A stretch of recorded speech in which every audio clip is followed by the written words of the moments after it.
Hey, what's happening, everybody? I'm Larry Roberts, and this is another episode of the Readily Random Podcast. Hey, you could be larger than life, bigger than the world. Now, today I have with me a breakthrough champion. Now, you're asking, what is a breakthrough champion? I'm asking the same question. So, Mr. Matt Ward is here with us today, and he's going to tell us all about being a breakthrough champion.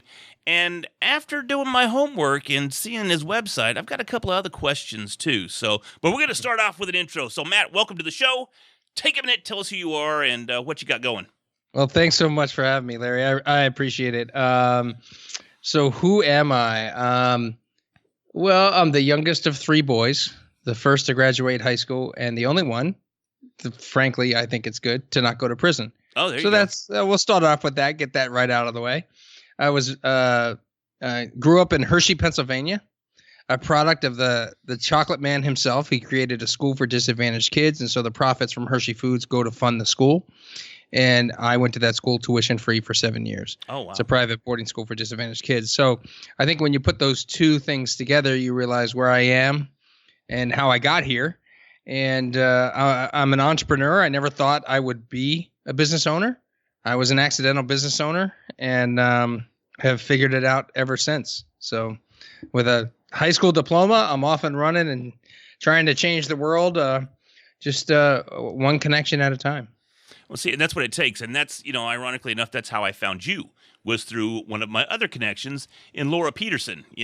My audience knows that I've recently written the book, and thanks to Laura, I've had quite a bit of success with it. And she recommended that I reach out to you and either try to be on your podcast, which I believe we're going to do, right? Mm-hmm.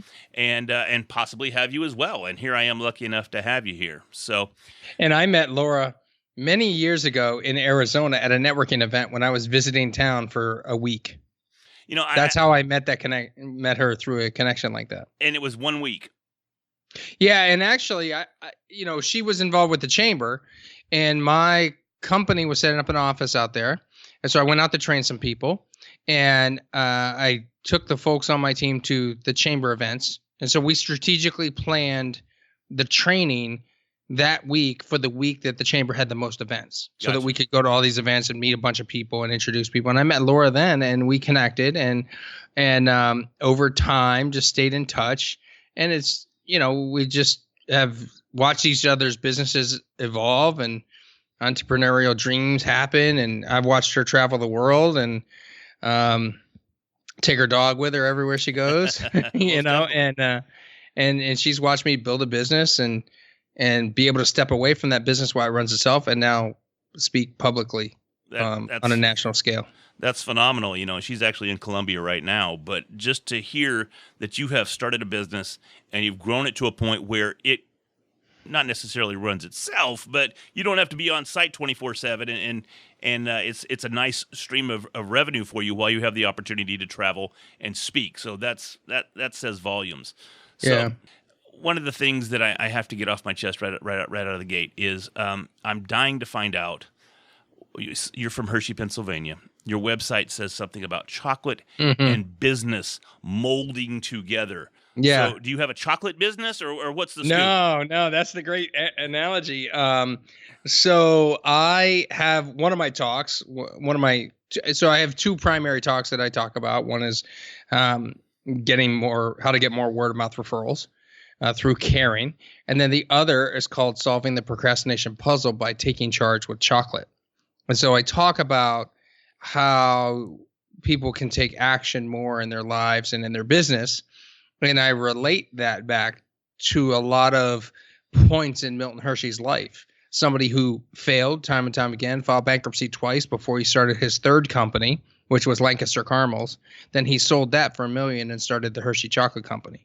So there's a lot of failures in his life. In fact, there's also a lot of luck and a lot of risk taking, right? And so when we talk about luck with Milton Hershey, we talk about the fact that he had a ticket to get on the Titanic and he never did.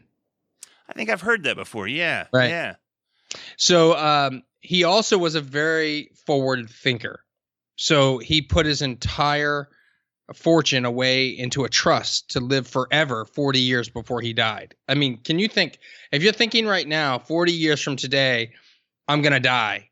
So I'll take all my money and put it in a trust to benefit other people, which is what runs the school. Who does that? Right. Like that. So that forward thinking is the type of forward thinking that business owners need. And so I talk about taking action, consistency, and I relate it to real world scenarios in this day and age, and getting focused and laser focused and that type of thing. And then, starting to reflect on yourself as to why you're not taking action. And many times it's fear.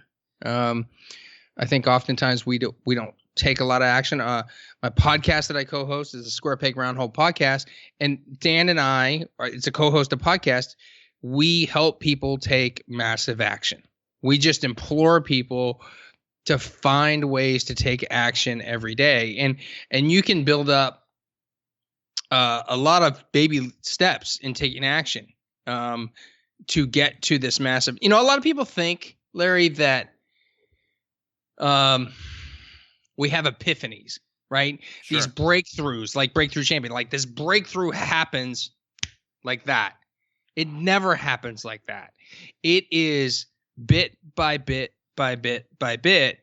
And then all of a sudden you look back 2 years from now and you realize all the work you've done. And that's when the realization happens that you get what is called a breakthrough, but it's been happening for a long period of time. Right. And it's more of a realization, I think, than a breakthrough. And it's like Stephen Covey said, which is a different paradigm shift in your mindset. You just look at it from a different angle. So I think that when you get advice from others, or you take action on your own, or you take incremental action on a consistent basis, you start to realize change is happening. But in order to see that change, you have to look back from where you came from.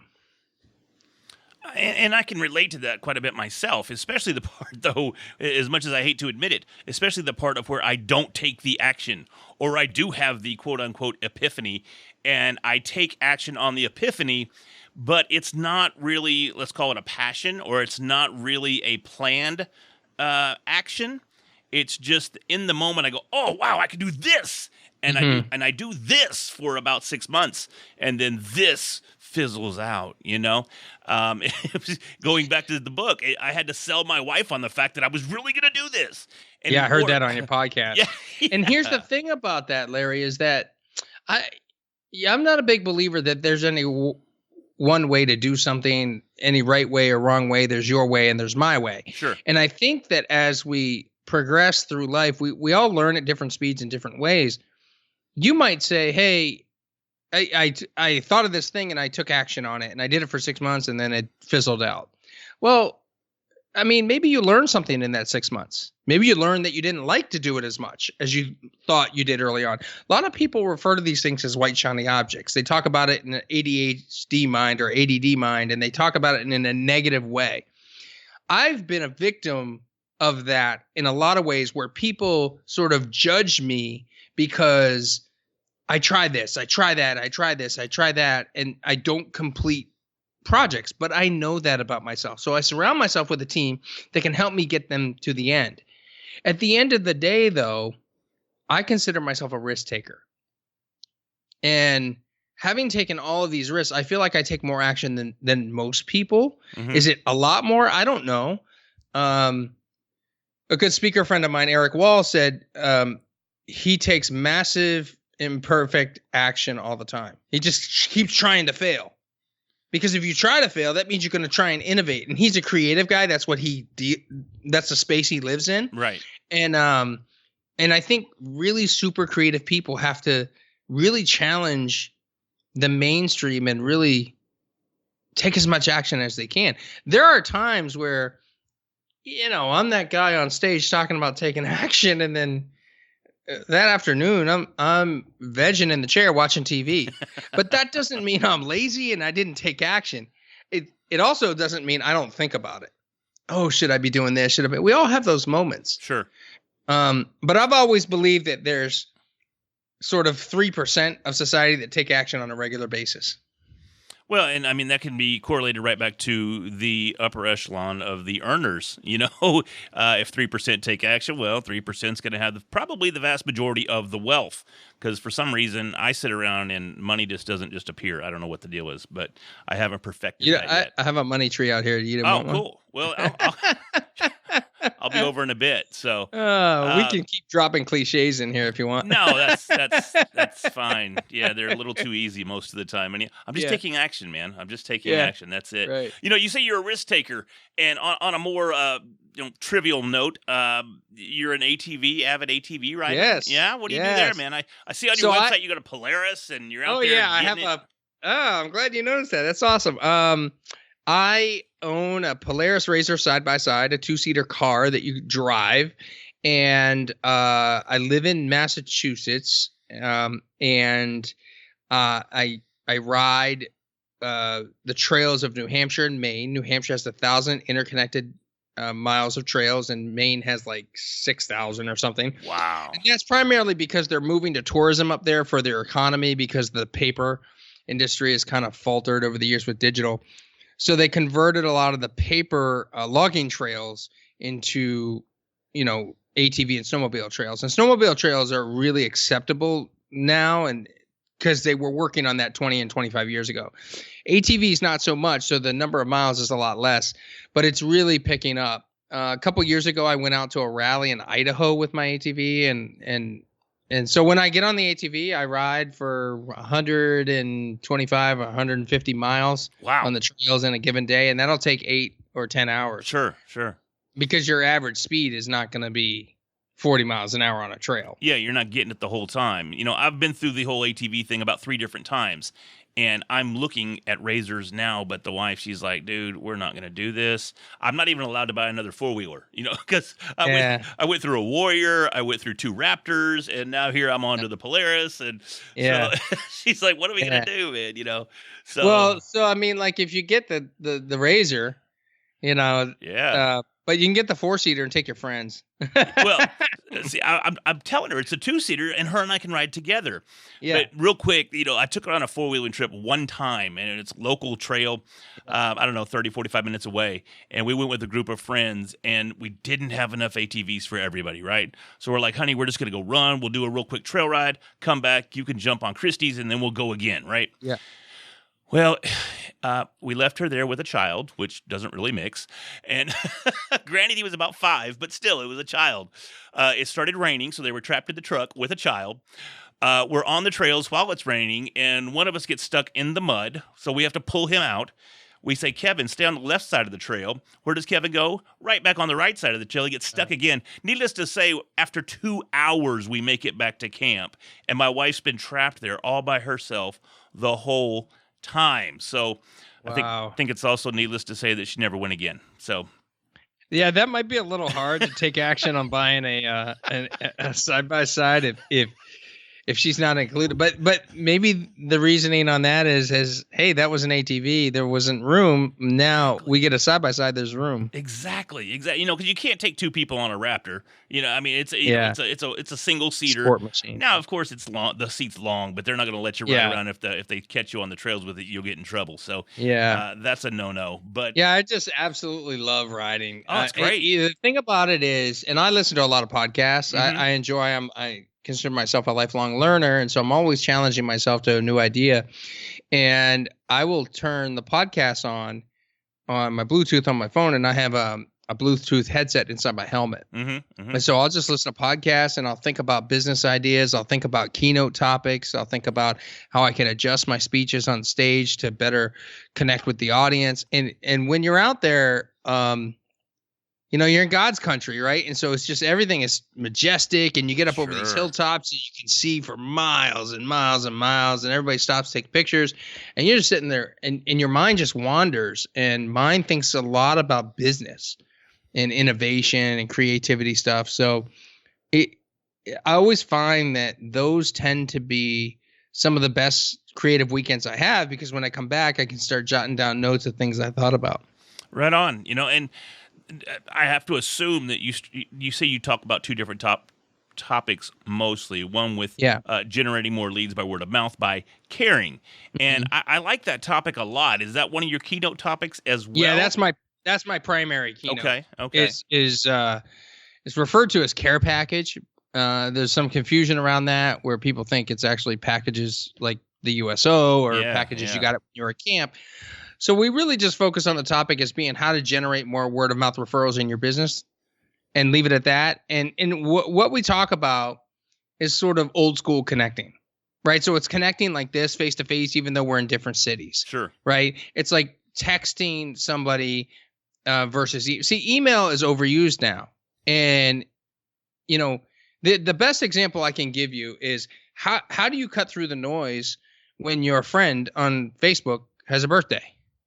Right. Because what happens is everybody posts on your wall. If it's your birthday tomorrow, Larry, everybody's going to post a message on your wall, fill up your inbox with notifications, and they're all going to say, happy birthday, have a great day, Larry, hope your day was great, etc. And then tomorrow you're going to get some belated ones. Mm-hmm.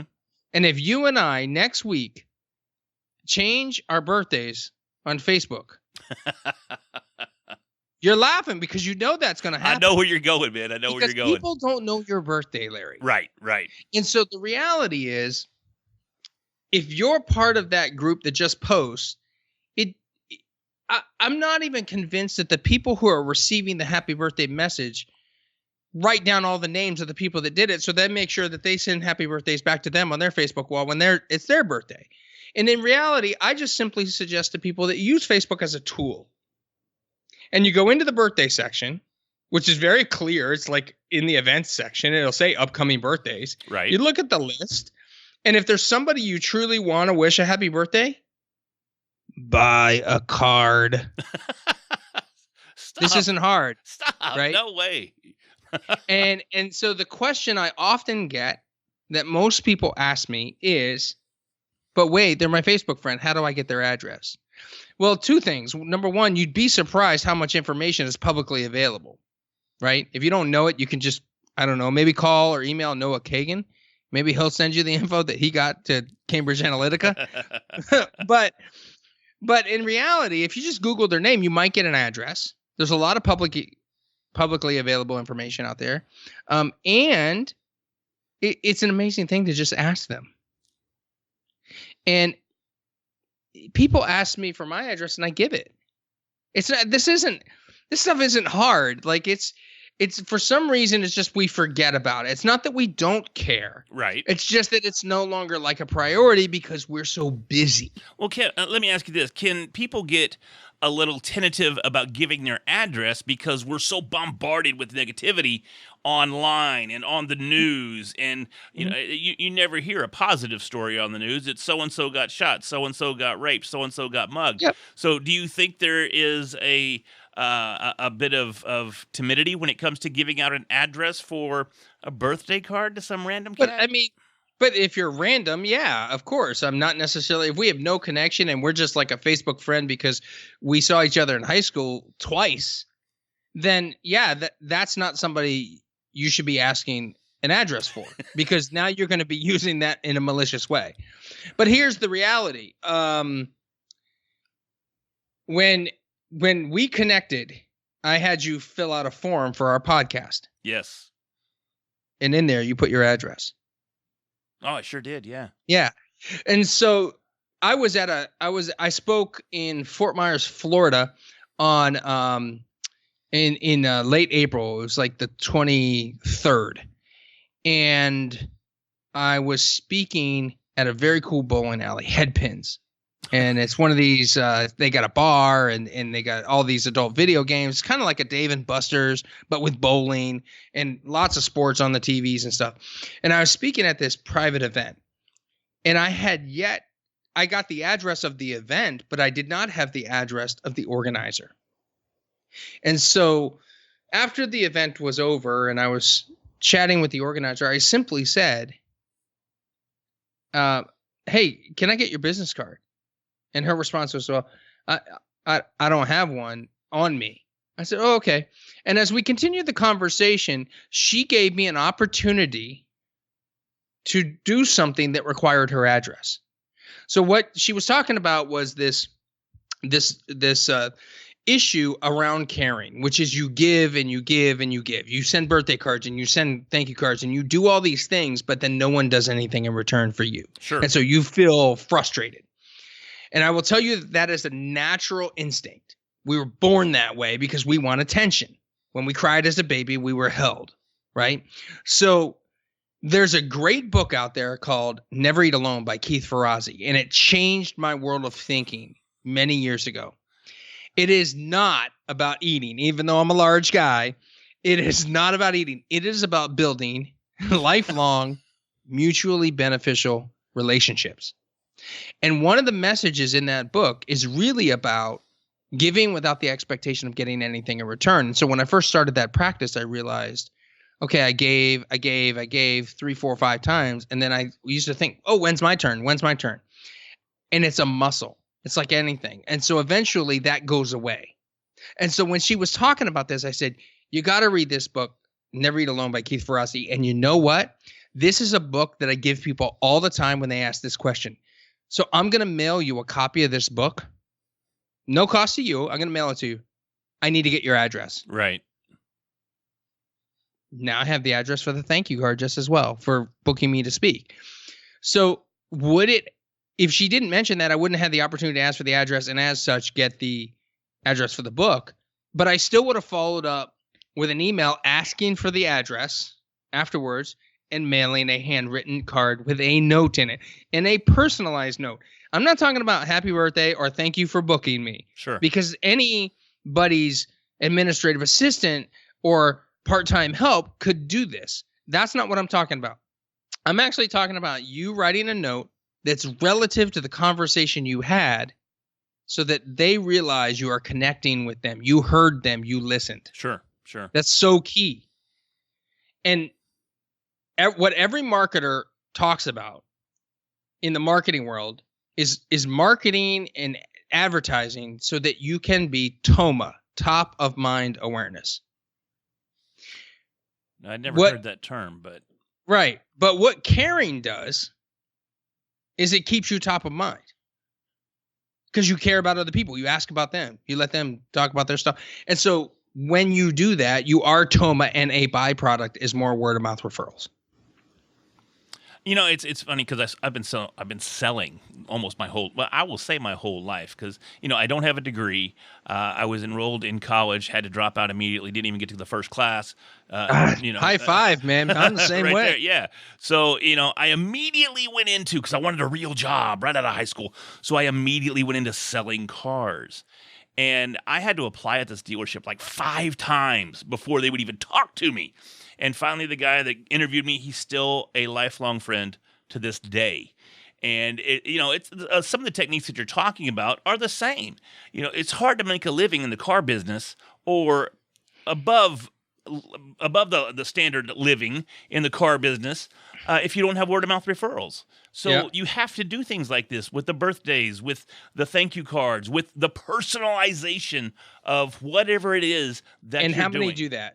In fact, what most of them do will sell a car, and right before they deliver the car, they go, "Oh, by the way, do you know anybody else that needs a car? Do you know how awkward it is to ask for a referral? Yeah. Or how uncomfortable it is on your end or on the receiver's end? It looks like a sales pitch.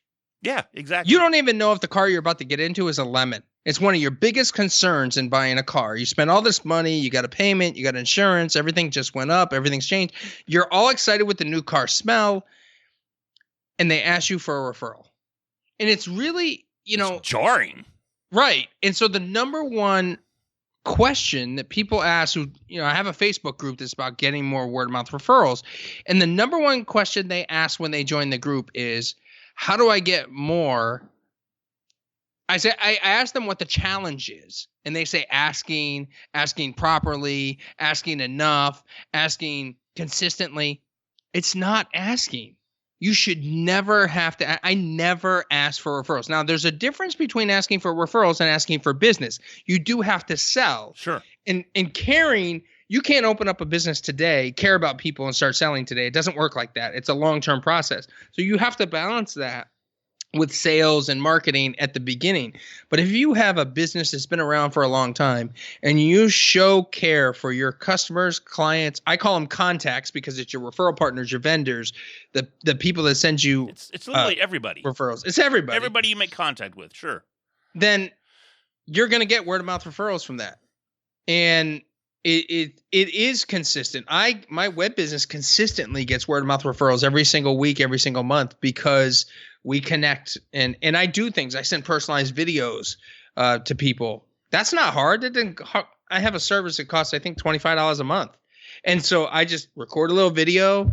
I show a little sign with their name on it so they know it's personalized, and they'll watch it, and then they watch it. And I just ask how they're doing. You know, I mean, I'm not selling anything. I mean, if I'm informing, I might be about a new technology thing or something, but it's not a sales pitch at all. And I've just never been the type of person that does a hard sales pitch. I will ask, Sure. but I You never have to. ask for referrals You because have they never to work. close. You have to close one way or another, and you have to ask. If you don't ask, you're not Right. going to get it.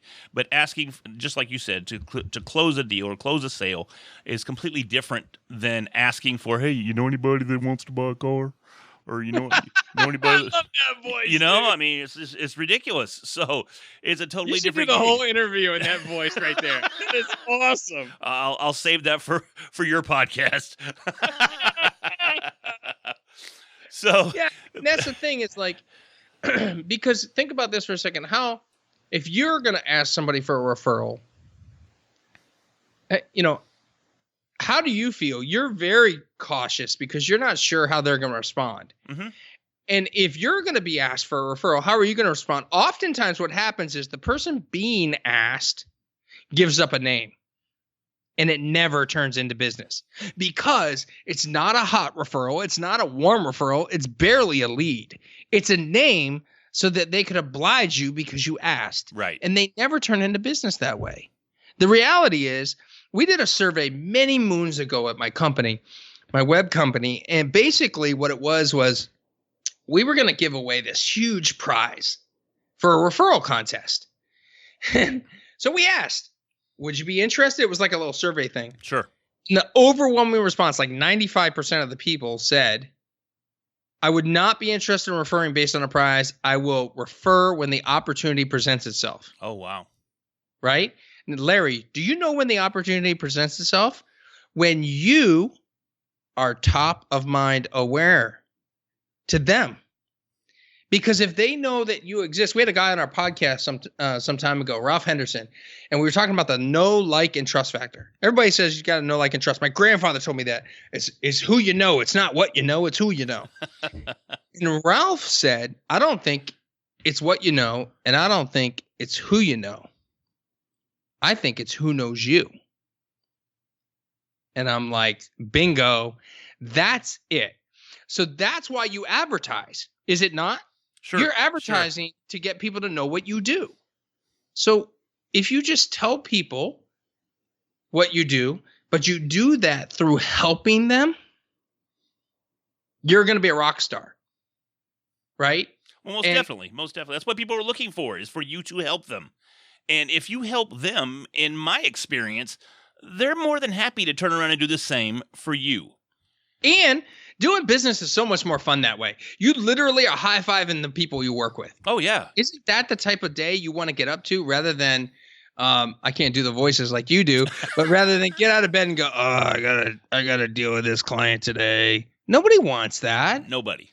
We Nobody. don't want, we all struggle to get clients in business. And eventually we realize that we shouldn't take all the clients. We should vet them. It should be a good fit. But it takes a long time for us to get to that point where we feel comfortable doing that because we have bills to pay. We got to eat. We got to put a roof over our head. We got to pay our car payments. So we take anything and everything. And then some days we have those meetings on the calendar where we get up and we are literally so miserable. But the reality is, I don't think it has to be that way. Right? I share the same feelings. I don't think it has to be that way either. But tell me why you don't feel that way.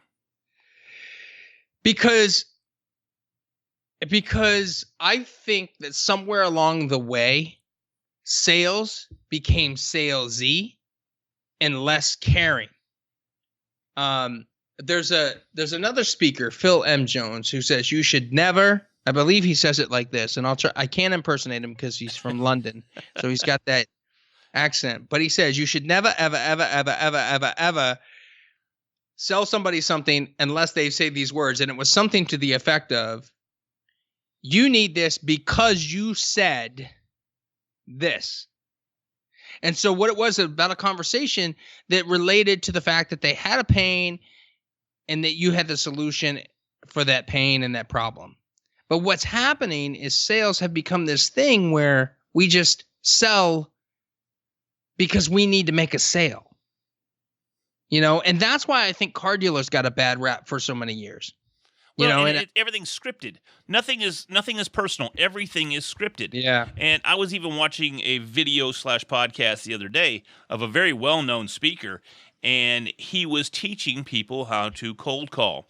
And they were literally, he had the script, and he said, okay, read the script. And the guy read the script, and here is what I am presenting to you. Would you like more information? I mean, it's just so static and Yeah. so robotic. And so you have to be a very, very, very seasoned actor / salesperson to ever take a script and make it seem legitimate. Well, I think that so I learned from my speaking coach, Michael Port, that we put the words on the paper, not for what to say. Right. We put the words on the paper for what not to say. And so a script is really just a guide, right? So I think you should script certain things, including maybe even some sales calls. But what has to happen is the script is a guide to get you the talking points necessary so that you can be yourself in the conversation and be present in the moment and listen. Because and that's the my biggest point. thing, yeah, I think the biggest thing is that they don't, because they're reading the script versus having a conversation and listening, you know, like you said, they're just not paying attention to that. They're paying attention to the paper. Right. Right. And that no one who buys that stuff. I don't know. Apparently somebody does, because when I started selling cars, I'll say 1991, and even to today, they're still using the same techniques. Even in car sales, I went to a Toyota dealership here locally, and I still bought the truck because I wanted a Toyota truck. But it wasn't because I got sold a Toyota truck. I just gave this guy commission. That's what it amounted to. But he was still just as static, just as stale. Did he say that one question? Which one? You know what that one Can I earn your question is. business today? If I can Yeah. get X, can I earn your business today? Yeah. What can I do today so that you'll buy a vehicle today? Is that not the worst It question? is. Could you imagine if I walked into a sales meeting at a business and said, hi, John Doe. Great to meet you. I'm Matt. And I just would like to start off and ask you, what would I have to do today in order for you to sign a web design contract? That is the most bizarre question. Yes, it is. But that's what they call closing. That's not closing. No, that's setting it up for a contract is what they're doing. They're trying to determine what the needs of the buyer are so that they can address them through the process and then come back to say, but you said Right. you would buy today if I met those needs. And I feel like that's more of a, I mean, if that works for people, fine. I believe that if I was in that situation on the other side of the table, I would feel like I'm being manipulated. Sure. And so for me, I just don't think it's I think you really have to dig deep and ask questions. We had one guy on our podcast one time that talked about asking questions, and his name was Michael Hudson, and it was really about digging deep and asking questions. I think that's the appropriate way to both sell, but also to care. Right. So it comes back around to listening, and you can't listen unless you ask a prompting question. Right. Right. And I agree. You know, the techniques are there and the intent is there, but you can't just pull somebody off the street and say, boom, you're a car salesman. Here, take the script and learn to care through this script. It just doesn't happen. You know, and that's why Right. you see, and I know we got off on a car business tangent, but that's why you see such a turnover in the car business. I guarantee you, the guy that sold me that truck, he's not there today. I guarantee it. I guarantee it. You know, Yeah. he just. When I pulled up, even that day, he was the only one that even acknowledged this was Saturday morning, so everybody's out sipping their coffee, and they're Yeah. they're all around the smoking tree out there, and nobody wanted to pick up an Up at that time. An Up is a potential customer, and nobody wanted to do anything. And I know this is kind of snooty, but I rolled down the window and I said, "Hey, who wants to buy a truck today? I mean, who wants to sell a truck today?" And that one kid, he raised his hand. He said, "Me." I said, "All right, hop in, let's go." That. I did the same thing. I walked in to a guy, and then I was approached by the salesman, and I said, "You want to sell a car today? A truck?" I was buying a truck too, and he said, "Yeah." I said, "Well, do you have the decision-making capability to do so?" He said, "Yeah." So we sat down, and then he had to get up and go see the guy. I said, "So you don't have the decision-making capability." Yeah. Well, they can't tell you no. So Right. But anyways, well, Matt, hey, man, we got off on a tangent there, but we're coming up towards the end of the podcast, and I wanted to give you an opportunity to give us your contact information, your Facebook information, and anything else you would like to share with us as a parting piece of wisdom. Yeah, so a parting piece of wisdom. I just made that up. That's not what I normally say. That's what came to me.